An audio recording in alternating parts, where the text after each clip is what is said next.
We have studied the ECG manifestations resulting from damage to different components of the conducting system in videos spread throughout this course. We will now briefly review the ECG diagnosis of conducting system abnormalities. Damage to the AV node or diffuse damage to multiple components on the right and left sides of the intraventricular conducting system impairs the transmission of atrial depolarization into the ventricular myocardium, manifesting as AV block on the ECG. AV block may be first, second or third degree. Isolated damage to the main body of fibres in one of the branches of the bundle of His results in left or right bundle branch block on the ECG. The PR interval is normal as depolarization is initiated in good time on the unaffected side of the heart. However, the QRS complexes are wide as depolarization travels slowly through the affected chamber outside the conducting system. The ECG patterns produced by left, or as shown here, right bundle branch block are predictable and distinctive. However, in the majority of individuals, the left bundle branch divides into three peripheral branches or fascicles. The two major subdivisions of the left bundle branch, the left anterior fascicle and the left posterior fascicle, depolarize the walls of the left ventricle.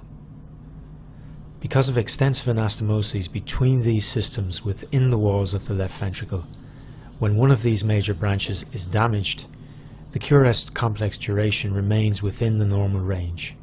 However, the altered pattern of flow within the left ventricular wall manifests on the ECG as a shift in the cardiac axis. Left anterior fascicular block results in left axis deviation, while the more unusual left posterior fascicular block results in right axis deviation. As outlined in earlier videos, damage to components of the conducting system occurs secondary to many different pathologies.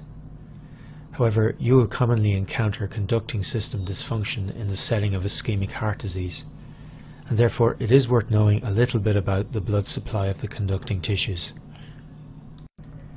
As shown here, the AV node is usually supplied by a branch of the posterior descending artery, which is itself a branch of the right coronary artery in 90% of individuals. In clinical practice, AV node damage with first, second or third degree AV block is often a problem in inferior infarction or ischemia secondary to obstruction of the right coronary artery.